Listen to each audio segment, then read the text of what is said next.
Hello everyone, in today's video I will be reviewing these two models here, the Bachmann 57XX Pannier tank engines, or at least these two examples here that I've got.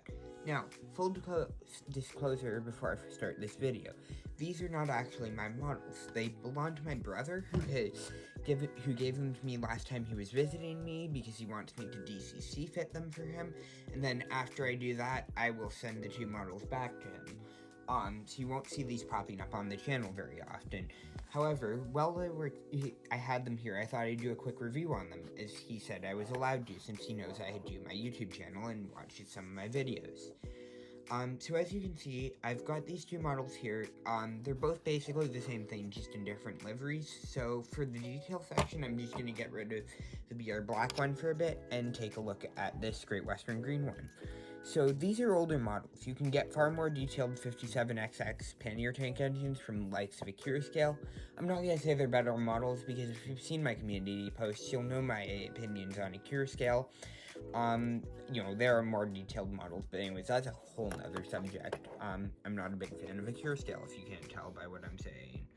So if I just zoom in a little bit right here, you can see that this loco has some separately fitted handrails here at the front. Part of the smoke box is separately fitted. The other half of the smoke box is just molded against the door, but I don't think it looks too bad. The buffers are sprung, which is nice to see, especially on a model like this that isn't that high end. And you've got a tension lock coupling fitted to the front, as you'd expect. And you've got a little hook and vacuum pipe here as well.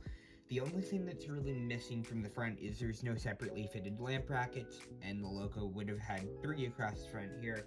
The running plate also doesn't feature much riveting.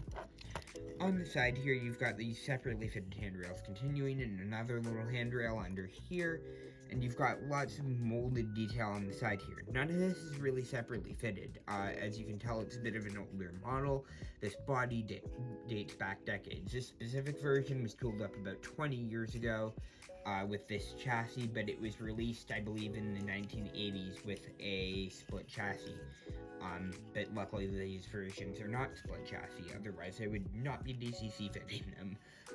But yeah, as you can see, the running plate doesn't have much riveting on it, which is inaccurate, as these locos did have a lot of riveting on the running plate, but the molding isn't terrible. I've definitely seen better, but I've seen worse as well. There is no valve gear between the frames, as there would have been on the prototype, but again, this is an older model, and these are sold for a fairly reasonable price. Around the cab here, you've got some more separately fitted handrails, there and there. You've got these steps here. These I don't believe are separately fitted, but they're molded very well and they look fine. On the back here, you do have some lamp brackets, but they are just a part of the molding. You've got more sprung buffers. And you've got these little fire irons here that are meant for hanging fireman's tools, and more separate handrails. The other side is basically the same as before. There's just some different pipework down here at the bottom, which is either molded or separately fitted. I can't really tell. It's a little bit chunky, but honestly, it doesn't look too bad. And the one last thing here I will show, not last thing, one of the last things is the chassis. The chassis on this version of the model looks a lot better just because it was tooled up more recently. As you can see, you've got some decent looking brake rigging on here. You've also got some, why can't I remember, guard irons, that's the name of them, there, and the wheels and coupling rods look pretty decent in my opinion as well, and you've got a little bit of molded detail here under where the firebox would be. In the cab, you can see there's not really any paint work in there. There's lots of detail, but none of it's picked out, so it doesn't really stand out, except for this one coupling rod here, which is picked out. I haven't yet DCC fitted this version because this is a slightly older version of the model and it has no DCC socket, so I need to hardwire it. I am going to do that soon, I just need to get around to it. This other one here I have DCC fitted because it's in a slightly newer version and it has an 8-pin DCC socket. And I will point out that while I was doing that, I also picked out some of the cab detail with a permanent marker just to make it look a little bit better. So that's something you can easily do to modify these. And yeah, overall, these aren't the most detailed models, but they look like a 57XX Pannier tank, and they would do, I think, for a lot of modelers. And if you can get one for a decent price, I recommend it. I believe my brother paid about 110 to 120 Canadian dollars for both of these models, which translates to, I think, around 60 or 70 Great British pounds. Oh, and honestly, I think that's a great price for these. Well worth it if you can get it. The Cure Scale versions are about 140 pounds. So honestly, if you can find a Bachmann one for cheap and you don't mind the missing details, that is what I recommend doing because these are not bad models. So before I get these down on the track and run them, I'm going to quickly show you the mechanism just to show you what you get with these. And then I'll take them down to the track, show you them running, and then give you my final thoughts. To remove the body on the locomotive, I first put it upside down in my servicing cradle. Then after doing that, I slid a flathead screwdriver under the front coupling and gently pried it off. This allowed you access to the two screws that are located underneath the coupling pockets that hold the body on. Removing these two screws gives you full access to the chassis, and as you can see on the chassis, there is a 3-pole motor with no flywheel, which is fine as the model runs decently, and no cover over the worm drive, which is a bigger problem for fitting a DCC decoder, but luckily there's plenty of room for a decoder in the tanks. Speaking of the decoder, there is an 8-pin decoder socket on the BR Black model so that you can easily plug a decoder of your choice into place as long as it is 8-pin. The green version that my brother sent over doesn't have a DCC socket as it's an older example, but if you were to buy one new from Bachmann today, it would have the 8-pin socket. Down on the track, you can see that the Great Western Green example runs fairly well at a moderate speed, although it struggles to crawl and can't go much slower than anything you see it doing here. It's passable, but I've definitely seen much better, and that motor doesn't seem to do a amazing job at the slow speeds, but it's not horrible, for sure.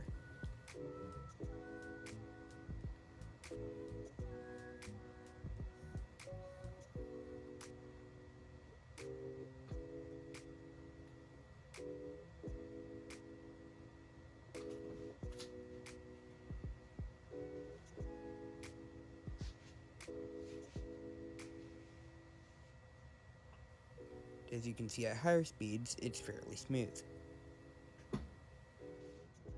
Switching to the BR Black example, I took it upon myself to fit it with a Digitrax 8-pin decoder while I had the body off, as it was very simple since all I had to do was plug it in place. As you can see, the performance really isn't that much different on this example, even with the decoder fitted. And before I fitted the decoder, it ran about the same as this. So these two examples seem to be representative of most models.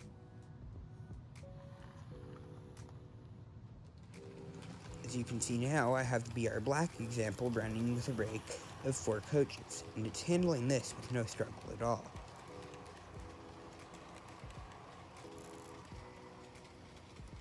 Because it handled the 4 Bachmann Mark I so well, I bumped it up to 5, and as you can see, it really didn't have too much of a problem pulling these 5 coaches, and considering these coaches have a fair weight to them, and that with pulling 3, the LSWR T3 that I reviewed last time couldn't even pull 3 without wheel slipping, I think this is fairly impressive. And here is the Great Western Green version pulling a small goods train. Enjoy the running session over the next little while.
Overall, while Bachmann's 57XX Pannier tanks may not be the most detailed models out there, and they aren't the best running models out there either, they are passable, and they look decent from any sort of distance and make a perfect beginner's model, and at higher speeds they still run pretty well. If you're on a budget and you find one of these for a good price, I highly recommend picking them up. The current full RRP from Bachmann, I believe, is a little bit steep and could be a little bit better. But if you find these used for a decent price, or if you get one in a sale, then you've got yourself a pretty decent tank engine for a very low price.